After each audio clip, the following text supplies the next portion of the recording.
L'histoire du peuple juif vous intéresse ? Retrouvez Eliana Gurfinkel dans Un jour notre histoire sur Studio Kalita. C'est tous les matins pour découvrir ensemble les événements et les personnages qui ont fait notre histoire. Eliana, bonjour, Boker Tov. Boker Tov, Daniel. Alors, nous allons parler aujourd'hui d'une grande personnalité. Que vous avez connue, que vous avez interviewée. Oui, effectivement, mais pourquoi il y a un écho il y a un écho. Pourquoi pas ? Voilà, pourquoi pas. Nous allons parler d'un homme qui a été l'un des leaders du parti nationaliste religieux. J'ai nommé Yosef Bourg, exactement. Alors, Shlomo Yosef Bourg est né le 31 janvier 1909. C'est comme aujourd'hui, le 31 janvier. Il est décédé le 15 octobre 1999. C'était un homme politique israélien, donc il était d'origine allemande. Donc il est né à Dresde en Allemagne le 31 janvier 1909. Il a été au célèbre séminaire rabbinique Hildesheimer à Berlin de 1928 à 1938, où il a reçu sa smicha de rabbin. Il a été ordonné rabbin. Il a en même temps étudié à l'université de Berlin de 1928 à 1931 et il a tout simplement reçu un doctorat en mathématiques et en logique de l'université de Leipzig en 1933. C'est justement durant ces années de ses études à l'université de Leipzig qu'il va rejoindre le mouvement sioniste religieux Mizrahi. Il va organiser, il va s'occuper il va être assez actif entre 1933 et 1939, la date de son alia. Il faut savoir qu'entre 1933 et 1939, on en a parlé hier, ce sont des années qui n'étaient pas des années très agréables pour la communauté juive. Il va organiser des tfilotes dans des maisons privées puisque les synagogues allemandes ont été brûlées et il va bien entendu aider à faire fuir les juifs en Grande-Bretagne et aux Pays-Bas. Lui-même va émigrer en 1939 en Palestine sous mandat britannique, mais sa famille elle va mourir dans les camps de concentration nazis.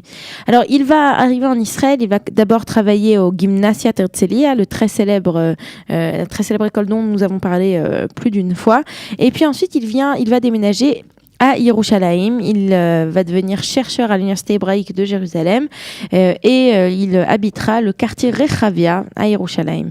Alors, il se marie à Rivka Slonim et Rivka Slonim, c'était une famille de Hebron qui a échappé au massacre de Hebron en 1929.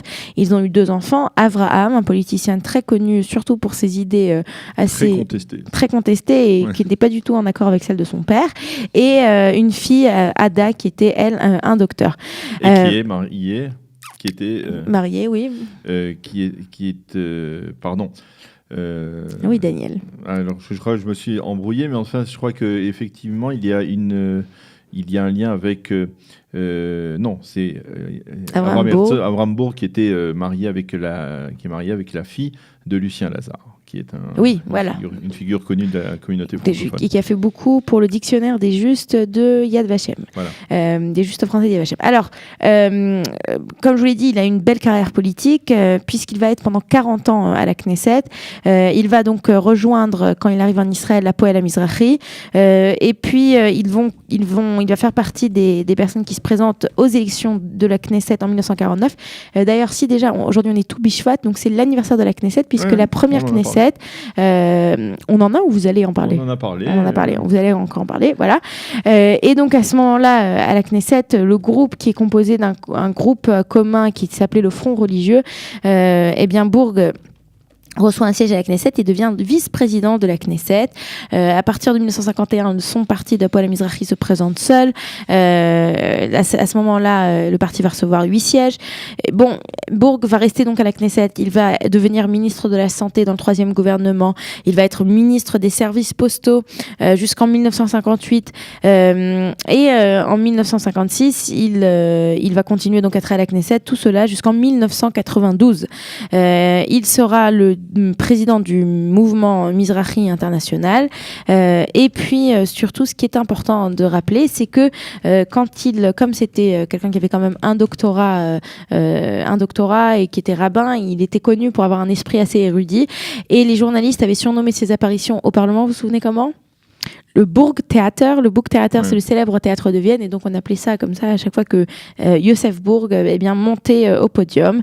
Il est mort en 1999 à l'âge de 90 ans au centre médical de Shaare Tzedek.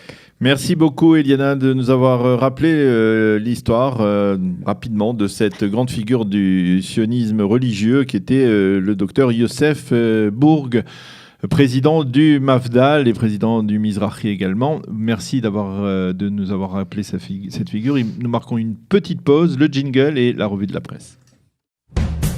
Vous aimez l'histoire juive ? Retrouvez Liana Gurfinkel dans Un jour notre histoire sur Studio Kalita, c'est tous les matins, pour découvrir ensemble les événements et les personnages qui ont fait notre histoire.